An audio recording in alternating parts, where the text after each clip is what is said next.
Hey guys, how you doing? Yeah, I know I'm wearing a beanie. It's pretty cold here, and even in Australia it gets cold. So, in response to talking about self-defense and in my previous video, you know, I I've had a couple of people comment on it and stuff like that. So, I'll talk a little bit about my experience as a security guard um, in Christchurch in New Zealand. So I started doing security work when I was 18 in Auckland. So, I did judo when I was young, and I did a lot of karate, kickboxing, a little bit of boxing, but predominantly striking and some judo. And then when I got to Auckland, I was working in a carpet warehouse. I was training with, I can't remember his name. I wish I could remember the guy's name, but there was an old Japanese guy who taught Shotokan karate, and he was the All Japan national coach for Shotokan karate, and he'd left because it was getting a little bit crazy. He was really famous apparently, and I'm just going by what his wife said, and he was an old guy. He was super good, and so he was like an IT guy or something like that, and he was just teaching in like a local community hall. But all the guys that trained with him were like super good, and when I was working in the carpet warehouse, most of the staff would go out the back room and kick the hell out of each other most lunchtimes, and I was like, what the hell's going on here? And all of these guys, a lot of them trained at I guess you'd call it a kung fu club called Sir Door, which became quite famous in the 90s. There was a big TV thing all about them, and they trained like absolute nutcases. And so they all worked on at a nightclub. Oh, what's it called? Was it Megadrome? Something like that. I think it was Megadrome, something like this in Auckland. So I ended up working with these guys, and they kind of trained me on how to be a security guard, because I was an 18-year-old kid that, didn't know anything about it. We trained together. They were insane. They'd drop logs on each other repeatedly, hit each other with baseball bats, and do all manner of crazy stuff. But they were good guys to work with, and we didn't, we fought hard at lunchtime, pretty hard, winning tournaments together and things like this. So it was a big eye opener for me, working in the nightclub. Like literally, one of my first nights, there's a mass brawl upstairs. I go upstairs. I've still got a little nick out of my ear from a bar stool. Somebody swung a bar stool at my head, and I ducked, and the base of it took a little bit out of my ear. It was crazy. There was a guy with one of the chairs smashing the DJ's booth to pieces and stuff. Serious stuff, and very eye-opening for, a young kid. And so, that's the environment that I kind of was thrust into at a pretty young age, doing my martial arts and stuff. And then when I moved back to Christchurch, I was doing security work. Not at that age. A couple of years later, I started doing that. I started working on the door. Started working on the bar, and then I got invited to work on the door because there were some fights in the club. I jumped over the bar and kind of took care of them a bit. So the security staff found out that I could fight, invited me to join the security staff, which was excellent because it was better pay. You didn't get covered in drinks and stuff all night. So I enjoyed that. But again, 4 nights a week, we could fight. Wednesday, Thursday, Friday, Saturday night, just about all night, there'd be fights constantly. It was cheap drinks.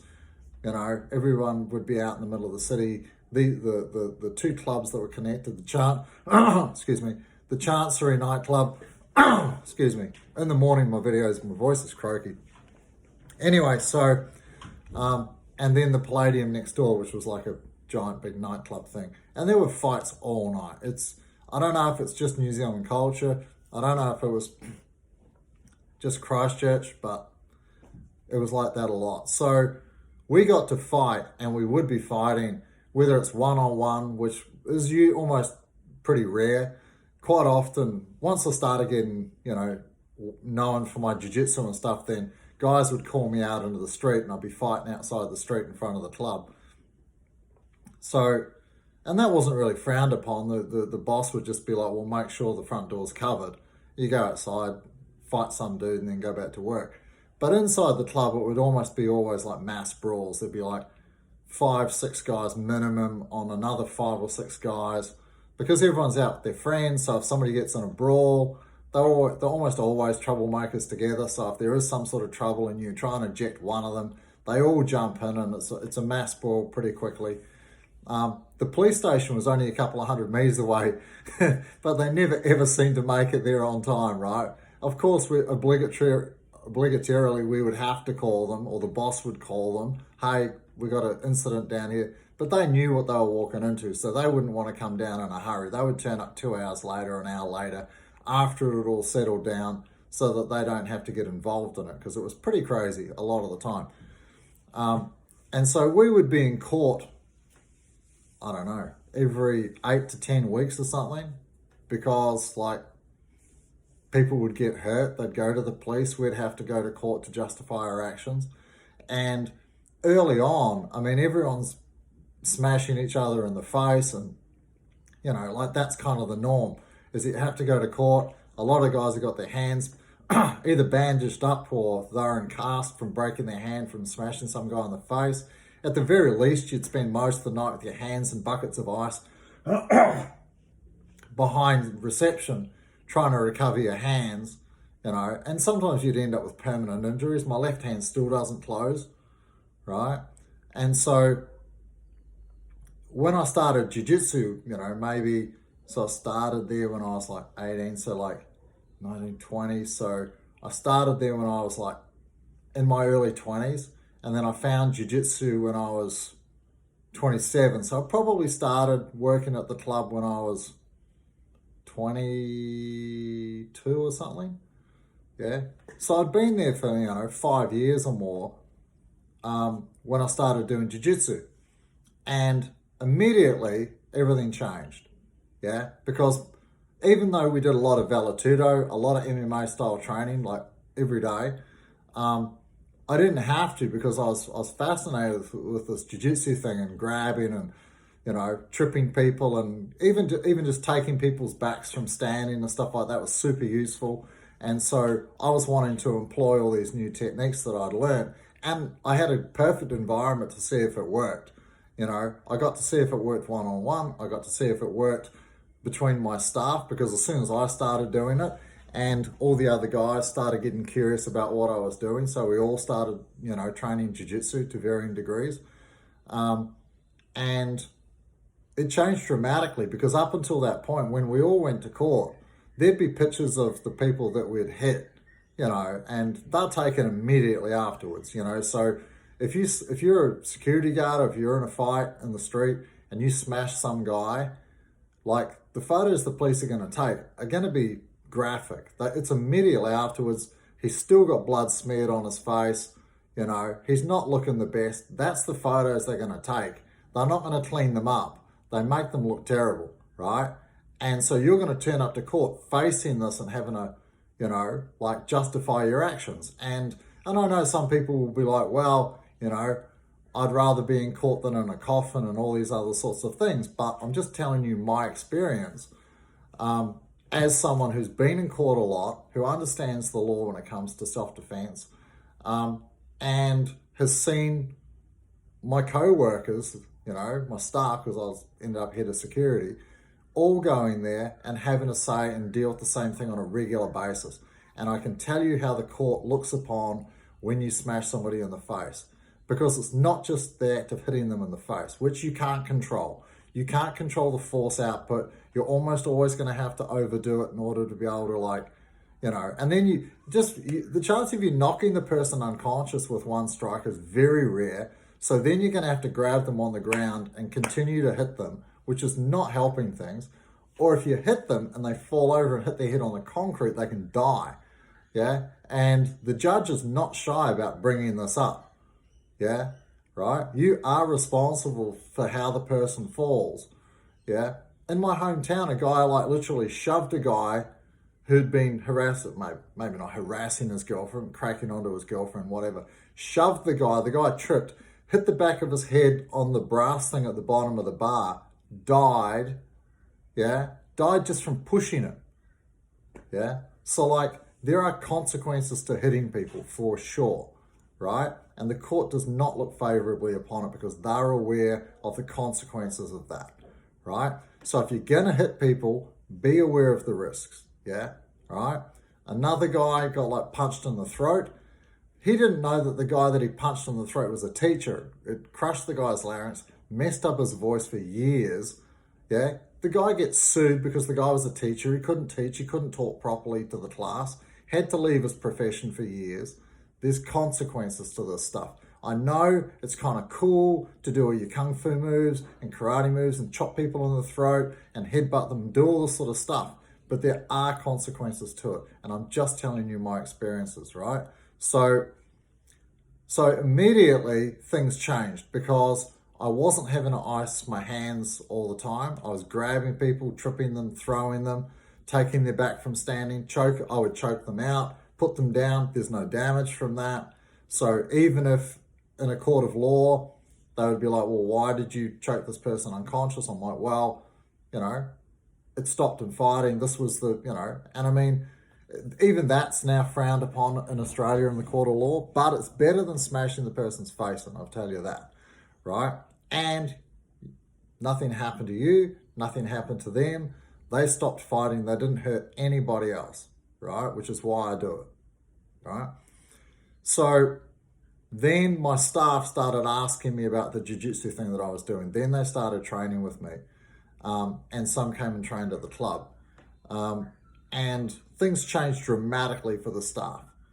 Even when there were mass brawls and stuff like that, when we did go to court, there weren't all the pictures of smashed up people with smashed up faces. Occasionally, like I broke a guy's wrist once and he had his wrist in cast, but like, I just got asked, like, how did that happen? Why did you do it? And I'm like, well, I had him against the wall in a chicken wing. I was using pain as a compliance. The guy was trying to headbutt me and stuff like this. I put the lock on further and his wrist broke, and that's that, right? But there's no photos of smashed up faces. He's still in a suit. He's got his wrist in a cast.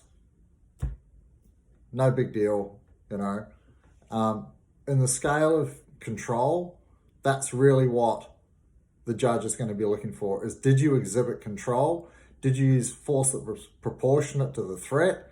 Then it comes into perceived threat. If you're a smaller person, then you're allowed to use more force against a bigger, more aggressive person. If you're a small woman, for example, then they're more lenient because perceived threat, you've got a larger male who's potentially aggressive, and because you're smaller, yeah, then you can use more force to make yourself safe. But even then, the whole Lara Croft thing doesn't fly. You can't just, as a woman who's feeling threatened, not a woman who's been violently attacked, like that's different. Let's get that out of the way. But you perceive that the situation is aggressive, so you decide to launch, like with some throat thing or an eye thing or knee him in the groin or whatever it happens to be. Well, you still have to be able to justify that in a court of law, yeah? If you're being violently attacked, totally different story. Because perceived threat is enormous, you have the right to personal safety. You have a right to fight to get the point where the assailant is no longer assaulting you, yeah? Right?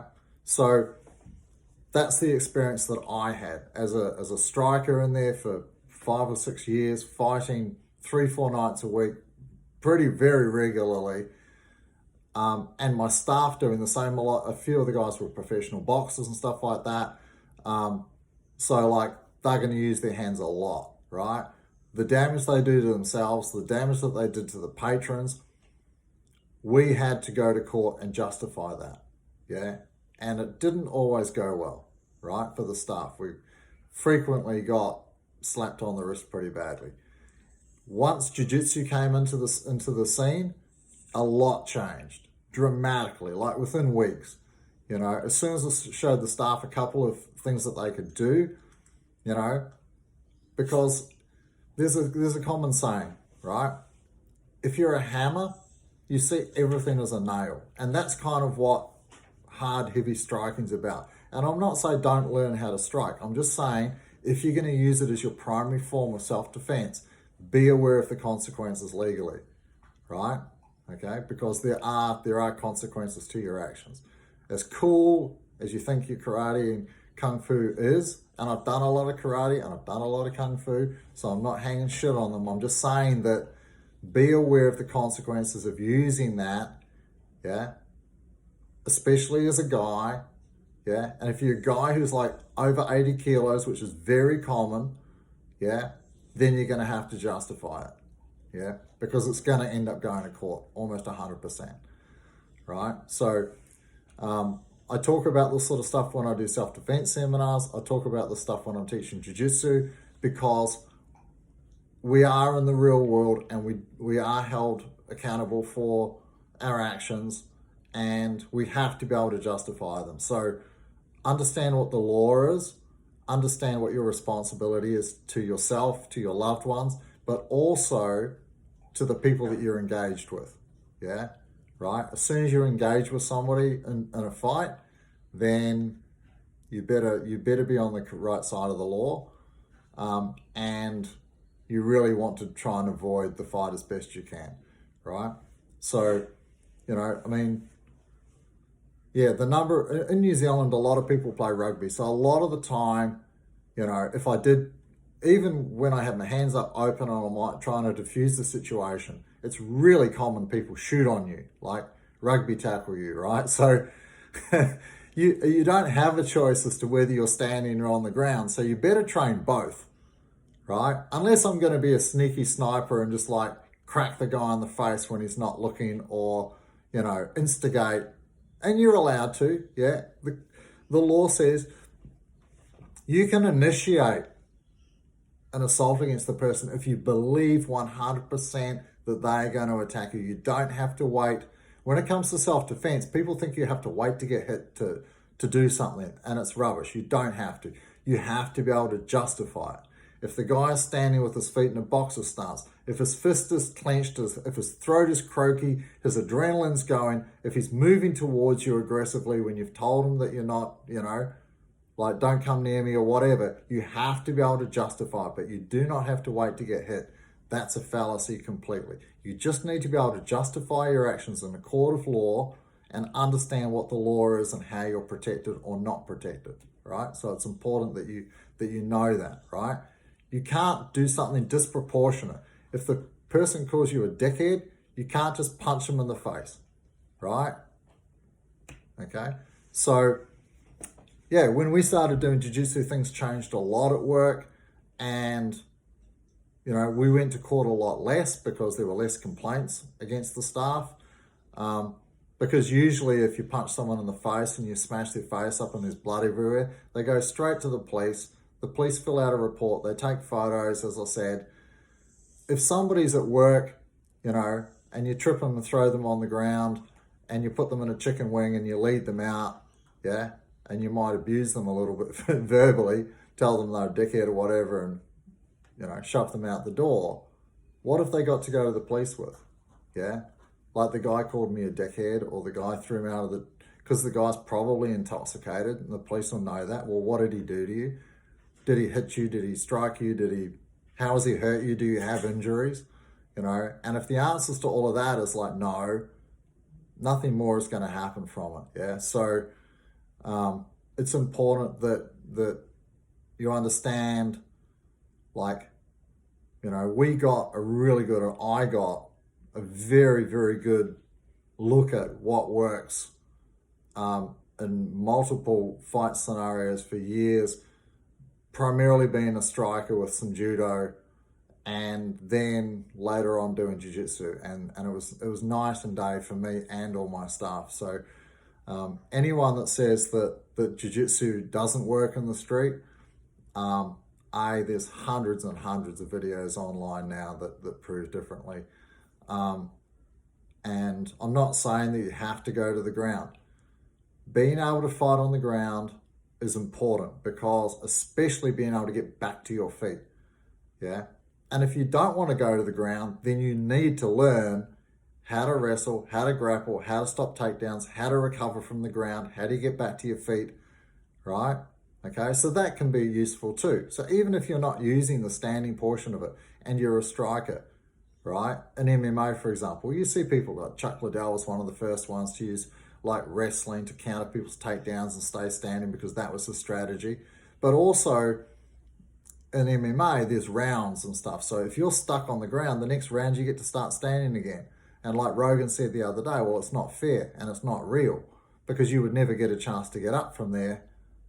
There's no referees in the street who are going to come over and stand the fight up or anything like that. So it's best that you can fight in all places. You need to be able to fight on the ground. You need to be able to get back to your feet. You need to be able to grapple standing. It's useful to do some striking standing so that you understand like how dangerous it is, and it gives you a good measure of distance and timing. Like you have to understand that if somebody's inside your hand reach, inside your arm distance, that they are a threat, and that is your personal space. Yeah, and anything inside that, anything near that, yeah, really needs to be addressed and paid a lot of attention to. Once people are close, then you really want to be super close to them to limit their ability to hit you powerfully and stuff like that, right? So I'm happy for people to share their opinions on YouTube. That's great. Back it up with facts, back it up with statistics.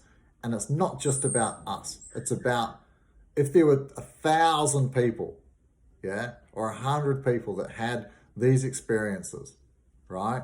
What would be the outcome, And so if you're an elite striker and you've been in lots of street fights, you've never had to grapple, then I can literally tell you that you're initiating and whacking people while they're not looking and cleaning them up, or you're fighting people that really are not on your level ability-wise, right? Because almost every single fight that I've ever seen and been involved with on 10 years of security work in pubs and clubs has involved, almost all of them, involve some sort of a standing grapple and some sort of, even if you hit the person, they fall over. If they're not unconscious, if they are unconscious when they fall, that's really dangerous.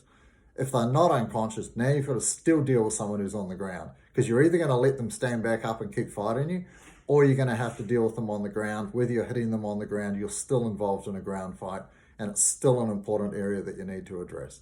Yeah.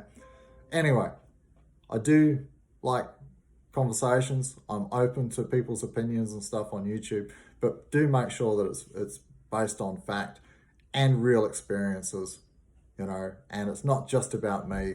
It's about all of the people who do jiu-jitsu out there, all of the security guards, all of the special forces and SAS guys who are doing it. Because if there's a weapon involved, you've got to control their body as well as the weapon. There's no good like just latching onto that arm and thinking you have control of that person's body. You have to learn how to control their body to control that weapon. And you don't know if that's their only weapon. Yeah, so I'll endeavor to get some friends of mine who are, I don't know if they'd be interested, special forces operators and guys who train those guys. I'll see if I can't do a little video with them. I'll see if they're interested, but usually they're pretty quiet guys doing their own thing. But having spoken to them and know how they train, I know that jiu-jitsu is super effective. I've seen it myself, and I know how they deal with things. Anyway, all the best. Stay safe out there. And sorry for the long video, but I think it's really important that people kind of know, where I'm coming from and my experiences in terms of like pretty violent, altercations and stuff like that. A lot of experience with it. It wasn't like the occasional street fight. It was literally 4 nights a week. We're fighting most of the time. We get tape up our knuckles. I'd wear a mouth guard a lot of the time. I'd have one in my pocket. When I came to Australia, the guys freaked out because I was carrying a mouth guard and I had my knuckles taped up already at the start of the night. And they're like, what are you doing? Yeah, it was serious where I came from. I did it for a very long time and saw some pretty horrific things. So when I'm talking self-defense and fighting in the street, then I think I'm mildly experienced and sufficiently qualified to kind of talk on the subject. Yeah, anyway, more than happy to hear your opinions. Let's go. Bye.